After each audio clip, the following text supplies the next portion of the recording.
სლოვენიის დედაქალაქი, ლუბლიანა. ერთ-ერთი ყველაზე წვიმიანი ქალაქი ევროპაში. გუშინ ღამე ჩამოვედით, რა თქმა უნდა, წვიმაში მოვყევით, კარგად დავსრულდით. საკმაოდ დიდი დრო დავკარგეთ გზაში, იმიტომ რომ ღამე მოგვიწია სიარული და ღამე და თან წვიმა საკმაოდ რთული იყო. გზაში საკმაოდ ციოდა, რადგან მოგვიწია მაღალმთიან ადგილას სიარული და წარმოიდგინეთ, რამხელა ტემპერატურული სხვაობა მოგვიწია. გუშინ ზუსტად ამ დროს დაახლოებით 40 გრადუს სიცხეში ვიყავით იტალიაში. ვენეციაში ვიყავით და ძალიან სიცხე იყო. და რამოდენიმე საათის მერე აღმოჩნდით უკვე ლუბლიანაში, სადაც გავიყინეთ 40 გრადუსთან დაახლოებით 9 გრადუსზე ჩამოვიდა სიცივე. ეხლა გავივლით ლუბლიანას დავათვალიერებთ, შემდეგი ჩვენი გაჩერება იქნება ხორვატიაში, ქალაქ ზაგრებში და დღევანდელ დღეს გვინდა დავიდეთ ბელგრადში, სერბეთში. ანუ შევძლებთ თუ არა სამი ქვეყნის გავლას სპორტ ბაიკით ორი ადამიანი. ნახოთ დღეს რას მოვასწრებთ და როგორი ამინდი შეგვხვდება გზაში. იმიტომ რომ წვიმა არ გვანებებს თავს, ჩვენ კი ჯიუტად მაინც მივიწევთ წინ. წავედით ჯერ დავათვალიეროთ ლუბლიანა და შემდეგ გადავიდეთ დანარჩენ ქალაქებზე.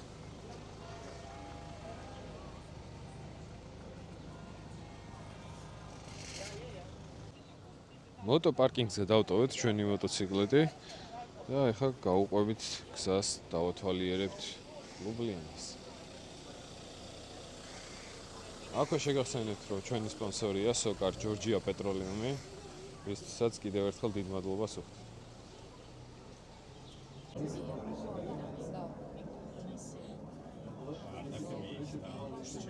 თელ ლუბლიანას უნდა გადავხედოთ ზემოდან. ავდივართ ხეებზე და უკვე ძალიან უსახავია.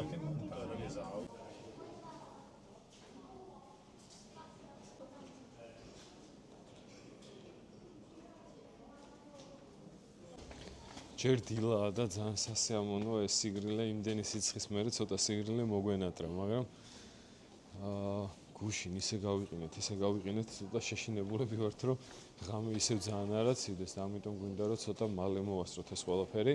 ერთ დღეში სამი ქვეყნის გავლა მარტივი ამბავი არ არის, მაგრამ გვინდა რომ თან რაღაც ვათვალიეროთ ამ ქვეყნებში რაღაცეები. მაგრამ ეს დიდი პლუსი აქვს მოტოციკლეთის, რომ უცებ მიდიხარ ნებისმიერი წერტილიდან სხვა ლოკაციაზე და მაგ უპირატესობით ვსარგებლობთ ძალიან. ასე რომ ეხლა შემოვლით რაღაცებს და მალე გავუყვებით გზას შემდეგი ლოკაციისკენ.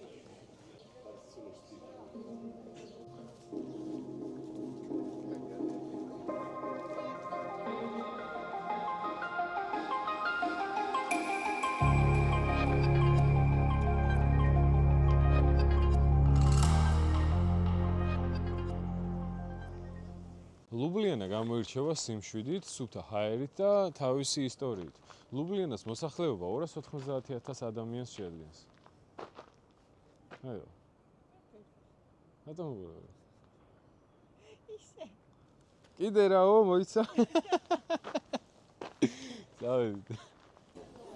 აქაც შევიძინეთ აი ესეთი მაციორზე მისაკრობი. და უკვე იმდენი დაგვიგროვდა, რომ თბილისში რო დაბრუნდებით, მე მგონი ახალი მაცივარი მექნება საყიდელი ცალკე ამისთვის.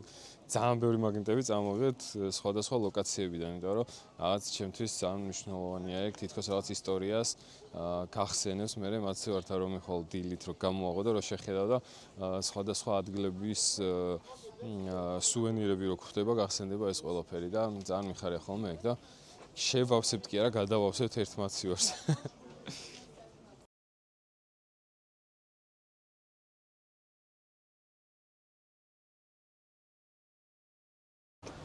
მოვედით ისევ მოვაკითხეთ ჩემ მოტოციკლეტს. აი ეს პარკინგები რო ცალკე არის, მოტოპარკინგი ძალიან მომწონს, იმიტომ რომ თბილისში მიუხედავად იმისა, რომ არ გვიჭირს მოტოციკლეტების გაჩერება, და მე პირადად არ მომწონს ბარდილზე აყენება ხოლმე და ძალიან კაი იქნება ესეთი საპარკინგი ადგილები რო იყოს. ამის შესახებ ერთხელ დავწერე Facebook-ზე და კომენტარებში მაგრად ამკენწეს, რომ გიჭირს თბილისში მოტოციკლეტს დაპარკინგებაო თუ რა ხდებაო და უბრალოდ ბევრად კარგია, როდესაც გამოყოფილია შენთვის საპარკინგი ადგილი და შენთვის გახარ და არა სადღაც ბარდილზე ხესთან მიგდებული ან უბრალოდ მანქანების პარკინგზე რო გააჩერებ და მე ვიღაც რომ მოვა და გეუბნება რომ აუ ჯიგარო ცოტა გამიწიე მანქანას ვერ ვაჩერებ. გეგონება ჩემი პრობლემაა ის რომ მანქანას ვერ აჩერებს, მე უნდა გავაგორო მოტოციკლეტი სადღაც გადავიყვანო. დავმალო, შევჩხლართო სადღაცას რომ იმან მანქანა კარგად გააჩეროს. რაღაცას ეტყვი და მე კონფლიქტი უნდა წამოვიდეს მაგ ყველაფერს და ხო შეიძლება ესე პატარა სივრცე გამოყოფილი მოტოვებისთვის ან მოპედებისთვის ცალკე საპარკინგი ადგილი. ბევრად ლამაზია, პრაქტიკულია, კომფორტულია. შემოვიდით მეგობრებო ხორვატიაში, საზღვარი უმარტივესად გამოვიარეთ და როგორც კი საზღვარი გადმოკვეთეთ, ეგრევე შეხედეთ ფასიან გზას მოვოდექით ეგრევე, იმიტომ რომ აქაც ძალიან ხშირია ფასიან გზებზე სიარული, ისე არავინ არსად გატარებს, რა ვქნათ ეხლა. მაგრამ რა გავაკეთოთ, მოგვიწევს ეხლა ნელ-ნელა გადახდა, მაგრამ იტალიაში რაც გადავიხადეთ, არ მგონია მაგაზე ბევრი აქ მოგვიწევს. ეხლა დავაკროთ ხორვატიის დროშა. აი, აქ აი ეს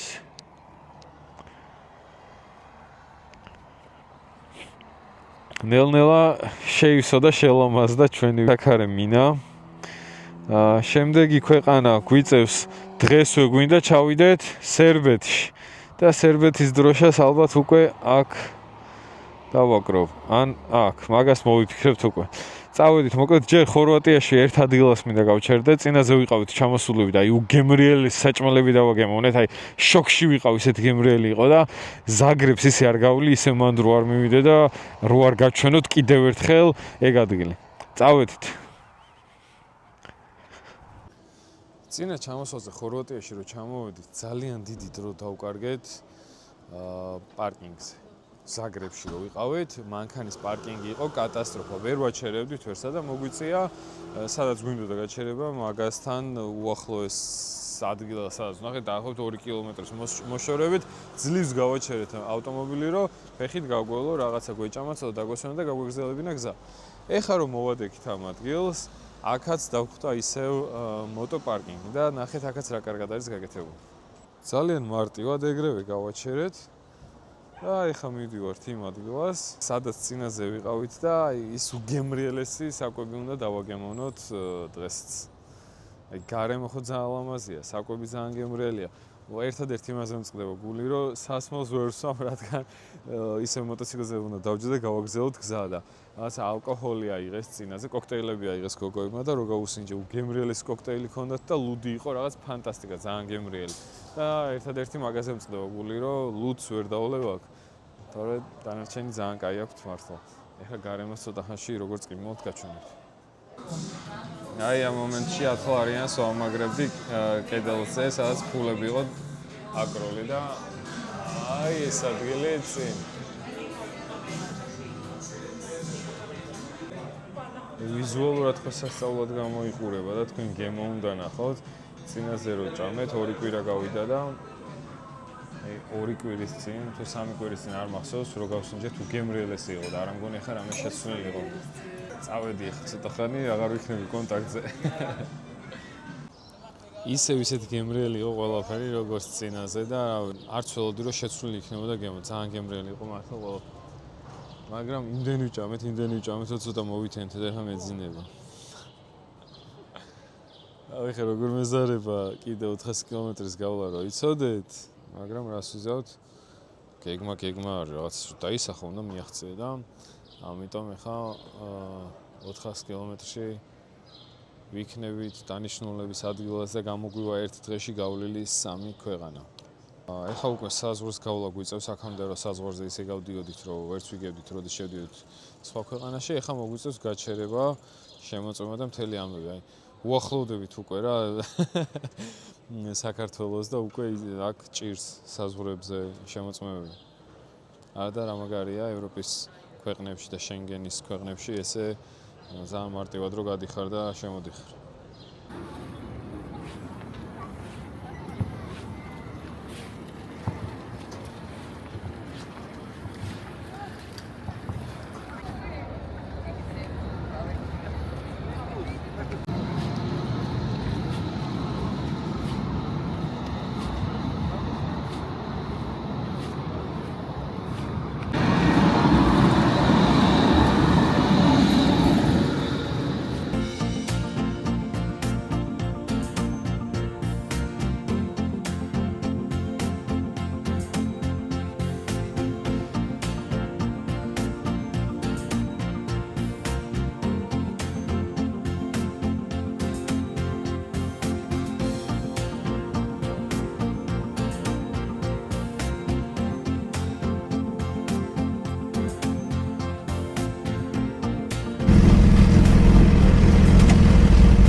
სერბეთში ვართ მეგობრებო, უკვე შემოვედით, საზღვარი არის პირდაპირ. 6 ქვეყანა ისე გამოვიარეთ, რომ საზღვარი არ შეგხვედრია, პირდაპირ გავდიოდით ყველგან და პირველად მოგვიწია ახლა გაჩერება, შემოწმება, პასპორტის კონტროლი და მთელი ამბები. დავაკროთ ახლა სერბეთის დროშაც და დღევანდელი გეგმა შესრულებულია, ასე ვთქვათ. 3 ქვეყანა გამოვიარეთ ერთ დღეში და ჯერ რომელი საათია?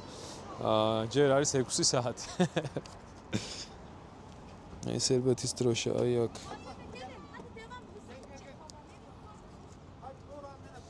და ესე შეივსო ჩვენი საქარე მინა დროშებით. დღეს სერბეთში დავრჩებით და ხვალ უკვე გეზს ავიღებთ ბულგარეთისკენ. მიუხედავად იმისა, რომ საზღვარზე იყო პასპორტ კონტროლი და განსხვავდებოდა დანარჩენი ქვეყნების შორის გასვლისგან, ძალიან მარტივად გამოვიარეთ, უპრობლემოდ, უბრალოდ პასპორტი შეამოწმეს, დაარტყეს, ჩაგვირტყეს ბეჭედი და გამოგვიშვეს. არც ბარგის შემოწმება, არც ჩვენ და არც ავტომობილებისთვის არ შეუმოწმებიათ და ძალიან კაია ესე მარტივად რო გადიხარ საზღვარს. საერთოდ რო არ იყოს, რა თქმა უნდა, უკეთესი იქნება, მაგრამ ესაც კარგია, მაგალითად რო გავსულ ვარ თურქეთისკენ, საქართველოდან, ან სომხეთისკენ, ძალიან დიდი ხანი გვალოდინებდნენ და აი ყველაფერს ამოწმებდნენ. სომხეთში მაგალითად მოტოციკლეთის ფასი, ვინ-კოდი, ყველაფერი გამომკითხეს, დეტალურად დაათვალიერეს, ეს ცალკე ჩვენ ცალკე შეგვამოწმეს და ცალ-ცალკე გაგვიშვეს, როცა მგზავრთან ერთად ხარ და აქ მგზავრი უკან მეჯდა და ერთად გამოვიარეთ. ავტომობილებშიც 4-5 ადამიანი ერთად როს ხედან, ერთად გამოდიან საზღვარს. ძალიან მარტივია და არ არის გამორიცხული, რომ საერთოდ გააჰქონ ეს საზღვარიც და პირდაპირ დაიწყონ სიარული. იმედია, ოდესმე ჩვენს გვეშველება და ჩვენ მეზობელ ქვეყნებთან უპრობლემოდ ძალიან მარტივად გავვლით. წავედით მოკლედ ახლა ბელგრადისკენ. დღეს იმის დრო და ენერგია გვექნება, რომ ბელგრადი დავათვალიეროთ, ხვალაც რაღაც გავივლით, კადრებს გადავიღებთ, დავათვალიერებთ და შემდეგ წავალთ უკვე ბულგარეთისკენ. წავედით.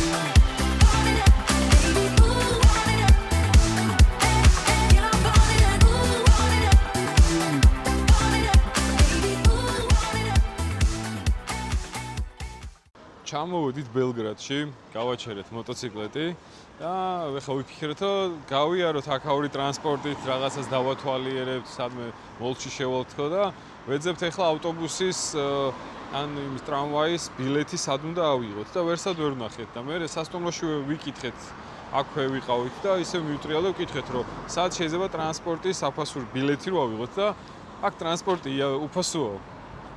ცოტა შოკირებულები ვიყავით და მე ჩვენ სახეზე რო დავამუღამოსო ძალიან გავუკვირდა და აუწყდა თვითონაც სიცილი და კიო აქ უკვე რამდენიმე თვეა ტრანსპორტი უფასოა, ასე რომ ის სიამონეთო წადიც გინდათ. ძალიან გამიკვირდა სხვათა შორის. ვინ იცოდით ეს ამბავი, აბა დამიწერეთ.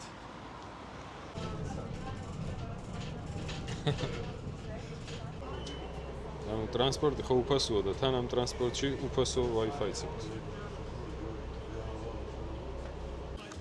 ამის ბელგრადში დავდივართ, დავსეირნოთ. ტემპერატურა ძალიან კარგია, როგორც იქნა, იმ სიცხეებსაც გამოვეკეცით, სიცივესაც გამოვეკეცით და ეხლა არის გარეთ სასეირნოდ იდეალური ტემპერატურა. არც სიცხე გაწუხებს, არც სიცივე. ძალიან შვიდი ქალაქია, ან იტალიის მერე არის ძალიან სიჩუმე, იმიტომ რომ იქ საგიჟეთი იყო, ძალიან ხმაურიანი იყო. ძალიან მომეწონა იტალია, რა თქმა უნდა, მაგრამ ხმაურიანი ქვეყანა ზოგადად. აქ შედარებით უფრო სიწყნარია. ხალხი აქაც ბევრი მოძრაობს. ვეძებთ რაიმე საკვების ობიექტს. მოგშვიდა მთელი ამდენი ხნის ნამგზავრებს და ეხლა შევჭამთ, მივალთ მე სასტუმროში, გამოვიძინებთ, რომ ენერგია ავინაზღავროთ. ხვალ კიდევ დიდი გზა გვაქვს გასავლელი ბულგარეთისკენ. საზღვარი გვიწევს და ყველაზე მეტად საზღვრს გავლა მეზარება. თორე აქედან სოფიაში ჩასვლის არაფერი დრო არ უნდა.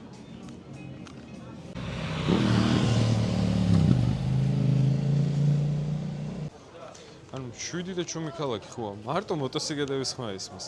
აქაც ძალიან ბევრი ორთვლიანი ტრანსპორტი დადის, მაგრამ იტალიისგან განსხვავებით აქ მოპედები კი არა, მოტოციკლეტები დადიან და თან საკმაოდ ხმაურიანად. და მოპედი რაც შეხვდა, იმათაც არ ვიცი რა ვთქვი, გადაკეთებული, ისინი ძალიან ხმაურიანები არიან. ანუ შორიდან მარტო ხმა რო გესმის, ვერ გაიგებ მოტოციკლეტი გიახლოვდება თუ მოპედი, რაღაც გუგუნის ხმა მოდის, რომ ინგრევა, ყველაფერი გაიხედები და მოპედი მოდის. და აქ აშკარად არა ისეთი კანონი, რაც ჩვენთან მიიღეს ახლა თუ რა შვებიან, არ ვიცი, ვერ გავიგე, მაგრამ აი აქ მთელ ქალაქში რო დადიხარ, მარტო მოტოციკლეტის ხმა ისმის. ესე იგი, საუზმე ქონდა სლოვენიაში, სადილი ქონდა ხორვატიაში და ეხლა ვახშამი გვაქვს სერბეთში. ეს რო ვიღაცას ეთქვა ჩემთვის რამოდენიმე თვის წინ რომ ამას იზავო, ვერ დავიჯერებდი, გიჟად ჩავთვლიდი, მაგრამ ფაქტია, რომ ერთ დღეში სამი ქვეყანა გამოვიარეთ. რა საჭიროა პორტალი, როდესაც ყავს მოტოციკლეტი, ჩაასხი სოკარის ბენზინი და სადაც გინდა წადი მე.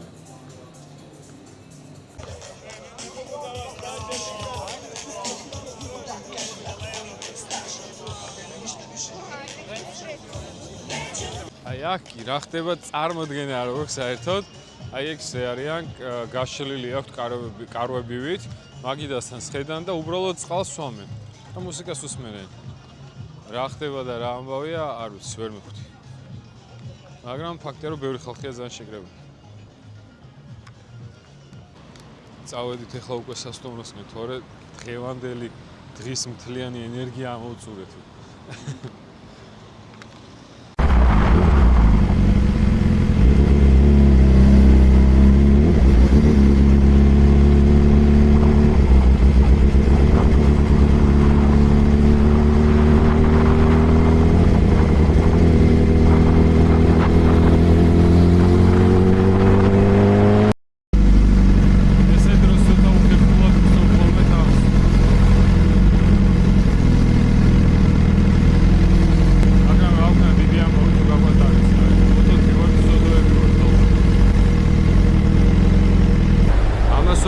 მეორე საზღვარს მოვადექით. ბულგარეთში შევდივართ უკვე და აქაც ესეთ საზღვარი გვხვდებოდა. იმედი ამასაც მარტივად გავვრ. აქ ძალიან დიდი საცობი არ დაგვხვდა, უბრალოდ 10-15 მანქანა იყო ჩვენ წინ და იმათ გადმოვასწარით მარტო. იმედია მალე გავოთ, თორე ძალიან გადავიღალეთ. ძალიან მოსაწყენი გზა აქეთ, გაჩერებას რო აღარ გინდა ისეთი გზებია რა.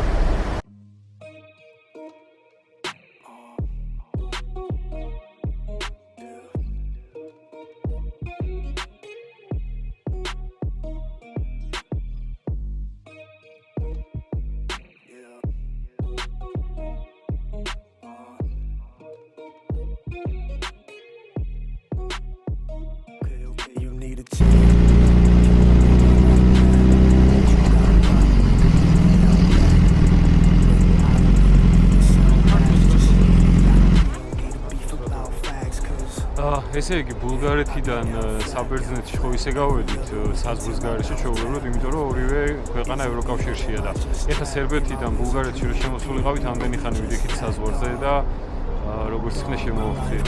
დავედით ეხლა სოფიაში დავრჩებით, დავისვენებთ და ხვალ უკვე თურქეთისკენ. Got a couple problems, play I face all of them. Said he got a problem, guess that I got more of them. Hit you with my paws, dog, all four of them. But I'd rather be more cautious. ჩამოვედით სოფიაში ბოლოს ვიყავი დაახლოებით 3-4 წლის წინ. მაშინ ვიყავი მანქანით ჩამოსული. აქ ბაიკერები შევნიშნე ხა და რო არ ჩამესვა კადრში ისე არ შეიძლებოდა ნახეთ რამდენი არიან. ხო და 3-4 კი არა, უფრო დიდი ხნის წინ. 6-7 წლის წინ ვიყავი დაახლოებით ჩამოსული და მაშინ ვიყავით გასულები რაღაც ბუნება დავათვალიერეთ. ჩემი დეიდაშვილი დამხვდა აქ მაშინ აქ ცხოვრობდა და გვაჩვენა სოფიაში რაც იყო სანახავად. დიდად ვერ აღვთოვანდი ამ ქალაქზე თვითონ, მაგრამ ბუნება ძალიან მაგარი ჰქონდათ და ხვალ გვაქვს გეგმაში რომ გავიდეთ და დავათვალიეროთ. რამდენად მოვასწრებთ ეგ არ ვიცი. მაგრამ ეხლა მივდივართ ცოტა გავიაროთ ქალაქში, იმიტომ რომ ამდენი ხანი მოტოციკლზე ჯდომისგან სიარული გვავიწყდება, მე მგონი ფეხებს ვეღარ ვამოძრავებთ და ცოტა ფეხითაც რო გავიაროთ, მგონი ჯობია. და მივსეირნობთ ცოტას. ამასობაში მინდა მოგიყვეთ დღეს დილით რა ამბები მოხდა. ნუ ვერ გადავიღე ეგ ყველაფერი, იმიტომ რომ გეგმაში არ იყო, რომ ეგ ყველაფერი მომხდარიყო. ნუ დავიწყებ ახლა და მიხვდებით ყველაფერს. დილით რო გავიღვიძეთ. ვიფიქრე რომ მოტოციკლეთს შევამოწმებინებდი, სადმე ვაჩვენებდი სერვისი, მოტოსერვისი თუ იყო სადმე ახლო, მივიყვანდი, დავათვალიერებინებდი, რომ ხომ ყველაფერი წესრიგში აქვს, რომ უფრო მშვიდად გამეგრძელებინა გზა. მოვძებნეთ ინტერნეტში რაღაც ადგილი ვიპოვეთ, კვირადღე იყო, კვირადღე რადგან არის, ბევრი რაღაც დაკეტილი იყო და ერთი დაგვხვდა ღია, რომელზეც ეწერა რომ 24 საათი ნებისმიერ დღეს მუშაობდნენ. ნუ რაღაც გაგვიკვირდა მეთქი რამე შეცდომა ხო არ არის, სულ რატომ მუშაობს მეთქი, მაგრამ ნუ დავიზარით, წავედით. მივდივართ, გავიარეთ ქალაქიდან და მივადექით როგორ გზას, რაღაც ბუნებაში რო შედის, ირგვლივ მარტო ხეები როა, მეტი საერთოდ არაფერი და ამ ხეებში მიუყვებით გზას, რაღაც ძალიან ლამაზი ადგილი იყო, მეთქი სად მივდივართ, რამე ხო არ გვეშლება, რამე ხო არ აგვერია. ამ გზას მიუყვებით, ამ ძალიან ლამაზ გზას და მივადექით როგორ ადგილს ახლა წარმოიდგინეთ, უზარმაზარი დიდი კერძო სახლი დგას, ძალიან ლამაზი, კარგად მოწყობილი. ამ სახლიდან მოშორებით არის პატარა გარაჟი ქართულად როგორ არის? ფარეხი გაკეთებული და იქ აქვს მოტო სერვისი მოწყობილი. ნუ ჯერ არავინ არ ჩანდა და დილაა, კვირადღეა, მეთქი ალბათ ჯერ არ არის მოსული ვინმე თუ რა ხდება თქო და უცებ ამ უზარმაზარი სახლის აივნი და გამოდის ნახევრად შიშველი გოგონა. გადმოგხედა ესე ზემოდან, ერთი წუთიო გვანიშნა, შეტრიალდა. დაახლოებით 1 წუთში უკვე ჩაცმული გამოვიდა. და გითხრა რომ გისმენთ რა გაინტერესებთო. ჩვენ ვიკითხეთ მოტოსერვისი გვინდოდა. დამელოდეთ 2 წუთიო და ჩამოვალო. 2 წუთი არ იყო გასული და მოდის ვიღაცა უზარმაზარი ახმახი დიდი ტიპი რა, ძალიან მაღალი, განიერი და ძალიან თბილად შეხვდა გამოგველაპარაკა საიდან ხართ, საით მიდიხართ, ხელი ჩამოგვართვა რაღაც. თქვენ ალბათ ჩემს ძმას ელოდებითო მოტოციკლეტით რო დაგვინახა რა, მიხვდა სერვისზე რო ვიყავით და ჩვენს ალბათ შენ ძმას ველოდებით, არ ვიცით. და დაურეკავ ეხავეო და დავაჩქარებო რა. ამაც გადარეკა და რამოდენიმე წამში ბიჭმაც ჩამოერბინა. ისი ზუსტად იგივენაერი, ძალიან დიდი გოლიათივით რაღაც და ის ქერა გოგონაც ჩამოყვა, ერთად ჩამოვიდნენ. ეს ბიჭი გამოგველაპარაკა რომ აბა რა ხდება, რა გიჭირთ, რა გილხინთ, რით შეგვიძლია დაგეხმაროთ. მეთქი ეს სერვისი გვაინტერესებს, შემოწმება თქო. კი, არ არის პრობლემაო და შეგვიყვანა თავის ფარეხში. ფარეხი ქონდა ძალიან თანამედროვედ მოწყობილი, ესე ღილაკით კარები რო გაიღო, შევედით, ისევ დახურა ეს კარი, ეს ჩამოვიდა ჟალუზე ღილაკით, ეგრევე კონდიციონერი ჩართო, იქ სიმღერები ჩართო და რაღაცა, ანუ ძალიან კარგ ლამაზ გარემოში, კაი მუსიკა, კაი სიგრილე, რაღაც ძალიან ისეთი დადებითი ადამიანი. ეს ფარეხი ქონდა ძალიან ლამაზად მოწყობილი, სულ დეკორაციები ქონდა მოტოციკლეტის და სათამაშო მოტოციკლეტები და მთელი ამბავი და ანუ იმდენად აღთვალებულები ვიყავით და იმდენად ემოციაში რომ გადაღება დაგვავიწყდა, ანუ რა გადაღება ეს პირღია ვათვალიერებდი ამ ყველას მეთქი რა მაგრად აქვს სივრცე მოწყობილი თქო და ამ წარმოიდგინეთ ახლა ადამიანს ცხოვრობს ანუ რაღაც ძალიან მაგარ სახლში, დიდ უზარმაზარ სახლში და სახლის წინ ცოტა რაღაც 30 მეტრში აქვს ესეთი ფარეხი მოწყობილი, სადაც აქვს მოტოსერვისი. ნუ დაათვალიერა მოტოციკლეტი, ყველაფერი შეგვიმოწმა და გითხრა რომ ყველაფერი წესრიგშია, მშვიდობიან გზას გისურვებთ, არაფერი პრობლემა არ არის, შეგიძლიათ გააგრძელოთ გზაო და რომ გამოვდივართ ახლა ვფიქრობ რაღაც თან ხო უნდა მივცეთ რომ ტიპი საწოლიდან ავაყენეთ ფაქტობრივად რომ მივადექით, ანუ ეძინათ ჯერ ისე ხო გითხარით დასაწყისში რომ ნახევრად შიშველმა გამოიხედა იმ გოგონა და ანუ საწოლიდან ავაყენეთ, ჩამოვიდა, დაათვალიერა, დაისვარა რაღაცა და ბოლოს რო ვაკითხებით თანხა რამდენი თქვა და არ გინდა თუ არაფერიო, წადით, არა პრობლემაო რა და ჩვენს რაღაც გაგვიკვირდა რომ რატო ძალიან დიდი მადლობა და რაღაცა ნუ ჩემ გარაჟშიო ესეთი წესიაო რომ ვინც გზაზე არისო ის თანხას არ იხდისო და არ გადაგვახტევინა არაფერი. მოკლედ ძალიან მაგარი ადამიანი იყო და ძალიან დიდი რესპექტი ჩემგან. გამოსვლით წინ პატარა კადრი გადავიღე და დიდი ალბათობით უკვე ჩავსვავდი ამ ვიდეოში თქვენ რო ამ ვიდეოს რო ნახავთ უკვე იქნება ეგ მონაკვეთი როგორი სივრცე იყო. ბელგრადში მოვიყვანეთ მოტო სერვისზე შევამოწმეთ. მთლიანად შეამოწმეს დაათვალიერეს ყველაფერი შეგვიმოწმეს და ისე გამოგვიშვეს რომ საერთოდ არაფერი არ გამოგვართეს. უფასოდ დაათვალიერეს მთლიანი მოტოციკლეტი. მოკლედ ძალიან მიხარია რომ ესეთი კარგი კეთილი ადამიანები გვხვდებიან ხოლმე. ძალიან ბევრი ადამიანი გამოგველაპარაკა კიდე და რა იყო უცნაური იცით რომ ვინც მოტო სფეროში ერკვევა და გარკვეულია, იმათ ის რეაქცია აქვს რომ ვაუ, რაღაცა სპორტ ბაიკით ამ ხელა გზაზე რამ ჩამოგიყვანათ გიჟები ხართ, გადარეულები ხართ და ვინც ვერ ერკვევა მოტოციკლეტებში, იმათთვის ჩვეულებრივი ამბავია რა, ეხლა როგორც კრუიზერს ხედავს და როგორც ადვენჩერს ხედავს, რომ მოგზაურობენ, ჩემი სპორტბაიკიც იგივენაირი გონიათ და ჩვეულებრივი მოგზაურები არიან რა, როგორც სხვა დანარჩენები და ვინც ერკვევა, იმათ ძალიან უყვირთ ხოლმე. ამასობაში მოვდექით რაღაც ავტობუსის გაჩერებას. აი ეს არის მეგობრებო, სოფია 90-იანების თბილისია ჩვეულებრივი, ეხა რა ადგილასაც ვიმყოფებით. ბავშვობა გამახსენდა რაღაც. ის დაგათვალიერებინებთ ამასობაში.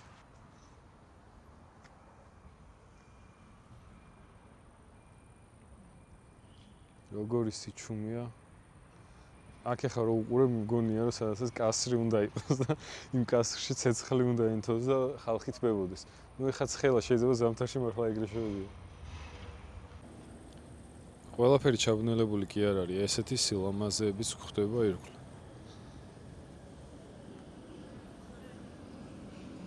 ტრამვაის ველოდებით ეხლა რომ გავყვეთ სადმე მივიდეთ რომ რამე ვჭამოთ, თორე ენერგია აღარ გვაქვს და ცოტა ძალღონე გვჭირდება. ავსტრიიდან არიან ჩამოსულები. უბრალოდ შეხედეთ რა ასაკის ხალხი არიან, არ ვიცი რამდენად კარგად ჩანს, მაგრამ მინიმუმ 60-70 წლები არიან მე მგონი და ავსტრიიდან ჩამოვიდნენ მოტოციკლებით ბულგარეთში. საღოლწნაო ძალიან მაგარია და სფასებელია ამ ასაკში, რომ მაინც ესე შეუძლიათ სიარული და ესე დადიან მოტოციკლები. ჩვენ დღეს ვაპირებთ ბუნებაში გასვლას. რაც ლამაზი ადგილები უნდა გვენახა, მაგრამ პორტში ვაგვიანებთ დრო აღარ გვაქვს, თან ცოტა ჩაგვეძინა და უნდა გავიქცეთ ახლა პორტისკენ, რომ მოტოციკლები გავაგზავნოთ პორტში და მერე ჩვენ უკვე ავტობუსით წავალთ სტამბულში და სტამბულიდან გადავფრინდებით უკვე თბილისში. წავედით.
გუშინ ღამე ბულგარეთიდან ჩამოვედით უკვე სტამბულში, დღეს დილით გამოვედით და სტამბულს ვათვალიერებთ. საღამოს გვაქვს ფრენო, ბრუნდებით უკვე თბილისში, ასე მთავრდება ჩვენი მოგზაურობა. საბოლოო ჯამში გავიარეთ დაახლოებით 4500 კილომეტრი 10 დღეში მოტოციკლეტით. ვიყავით 8 ქვეყანაში, 7-ში მოტოციკლეთ ვიმოგზაურეთ, 1-ში უკვე თურქეთში ფეხით დავდივართ. ეს 8 ქვეყანა შემოვიარეთ ისე რომ ინტერნეტი სულ გქონდა, როუმინგოს დახმარებით და კიდევ ერთხელ მინდა მადლობა გადაუხადო, იმიტომ რომ არც ერთ ქვეყნის, არც ერთ წერტილში არ შეფერხებულა და უპრობლემოდ ვიყენებდით საკმაოდ სწრაფ ინტერნეტს. ასევე მინდა მადლობა გადაუხადო, რა თქმა უნდა, SOCAR, Georgia Petroleum-ს, რომლის დამსახურებითაც მოვახერხეთ ეს ჩვენი გიჟური მოგზაურობა, შემოურბინეთ ევროპას ჩემი მოტოციკლებით. რაც ძალიან დასამახსოვრებელია და ძალიან მაგარი ამბავი იყო, ალბათ არასდროს ამოუწყდება ეგ ამბავი. პირველ ვიდეოში სტამბული მოიხსენიეთ თურქეთის დედაქალაქად, შემეშალა და რა ბერმა მომწერა რომ არ არისო თურქეთის დედაქალაქი სტამბულიო. კარგი, არ არის, ნუ არის. აღარ ვიტყვი რომ დედაქალაქია, შემეშალა რა იყოთ, რა მოხდა. რა შეცვალა ამ მოგზაურობამ ჩემში?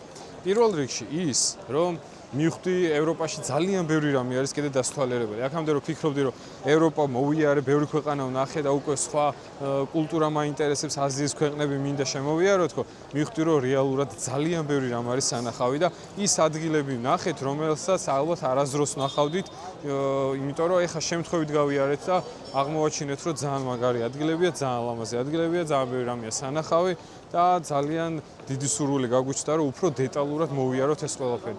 ახალი მიზანი დავისახით. ეს მიზანი კი არის ბევრისთვის უკვე ბანალური, მაგრამ ჩემთვის დიდი ხნის ოცნება, სახლ-მანქანა, რომელიც მინდა ავაწყო ჩემით და ბავშვებთან ერთად შემოვიარო ძალიან ბევრი ქვეყანა. მაგრამ ის აღარ იქნება ორკვირიანი ტური, ის იქნება უკვე ალბათ ორთვიანი. ეხლა კი დაგემშვიდობებით მეგობრებო. ასე რომ დაგიბრუნდებით უკვე საქართველოდან. აბა დროებით.